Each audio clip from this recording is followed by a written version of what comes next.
moció del grup municipal de la CUP per reconvertir els pisos turístics a lloguer regular. Una vegada més el ple de Reus torna a debatre sobre polítiques d'habitatge. Des de la CUP insistim una vegada més en aquelles propostes que faciliten la dinamització de l'habitatge buit. Al primer acord demanem que l'Ajuntament de Reus iniciï una campanya perquè els propietaris d'habitatge turístic ofereixin aquests habitatges a un lloguer regular, amb la mediació de l'Oficina d'Habitatge de Reus. Justificaré els nos que li donarem. L'Ajuntament ja estem realitzant al punt 1 una campanya de promoció de la borsa de lloguer social, però evidentment no farem una campanya específica per dins del que és els habitatges d'ús turístic. Per tant,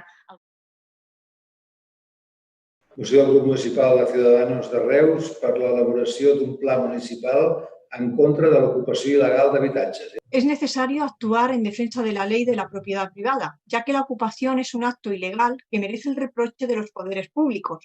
Elaborar un plan municipal contra la ocupación ilegal de viviendas para asegurar la devolución de los inmuebles ocupados ilegalmente a sus legítimos propietarios. L'esmena de govern seria en el següent sentit: traslladar al Consell Municipal de l'Habitatge l'encàrrec de l'actuació del protocol d'actuació municipal que tingui per objectiu principal evitar les ocupacions il·legals d'habitatges, l'elaboració d'una base de dades objectiva d'habitatges ocupades de forma il·legal a Reus, continuar potenciant la presència policial en les zones de Reus que estiguin afectades per ocupacions il·legals, realitzant el control d'aquestes. Diem que gràcies a aquest esforç de l'acceptació de les nostres esmenes li votarem a favor. No me'n puc estar de sorprendre'm que el govern voti a favor i d'aquestes esmenes. Un govern de 15 persones amb 6 regidors que s'autonominen d'esquerres no poden votar a favor d'una moció que criminalitza l'ocupació i que posa al mateix sac tot el que envolta l'ocupació. És que per acabar amb les màfies nosaltres entenem que el que s'ha d'acabar és amb la necessitat. I resulta que en lloc de buscar solucions per a aquestes persones volem policies. Ordre, llei, policia, seguretat, criminalització, culpables. Ni una solució. Doncs així no ens trobarem. Que la resposta per part del govern a la moció de Ciutadans la fa la regidora de Seguretat i no la fa, per exemple, la senyora Vilella o la senyora Berasategui, perquè aquesta és una moció que s'hauria d'haver respost des d'una perspectiva social, d'emergència, d'habitatge, però no des d'una perspectiva de seguretat, perquè llavors acceptem la vinculació seguretat i ocupació i prou. Moció del grup municipal de la CUP a la modificació del reglament regulador dels serveis municipals de subministrament d'aigua.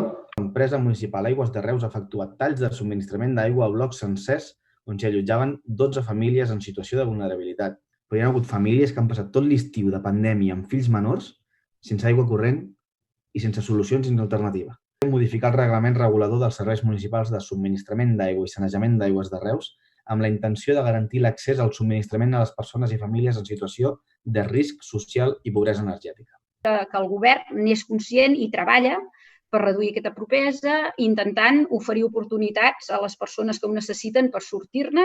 El fet que la normativa faci referència a impagaments ens porta a parlar necessàriament de l'existència d'un contracte. No aborda, com deia, els casos on hi ha aquesta connexió directa sense contracte. No ho creiem possible, és que no ho creiem possible fins que no es modifiqui a l'àmbit normatiu català la normativa que abans esmentàvem. M'ha semblat entendre que no es pot fer una modificació del reglament d'Aigües de Reus. No hi ha cap normativa, no hi ha cap buit legal. Estem demanant que canviem el reglament de la nostra pròpia empresa municipal. És una empresa pública, municipal, nostra. Estem demanant que un article del reglament de l'empresa municipal Aigües de Reus es modifiqui. Això s'ha de poder fer i això determina, i això ho fa el ple. Formalment ja ho sé com es fa, senyor Fernández, es porta al ple, exacte. Jo veig la impossibilitat aquesta pel tema de que la normativa catalana no va abordar en el seu moment el que potser veiem ara que havia d'haver abordat.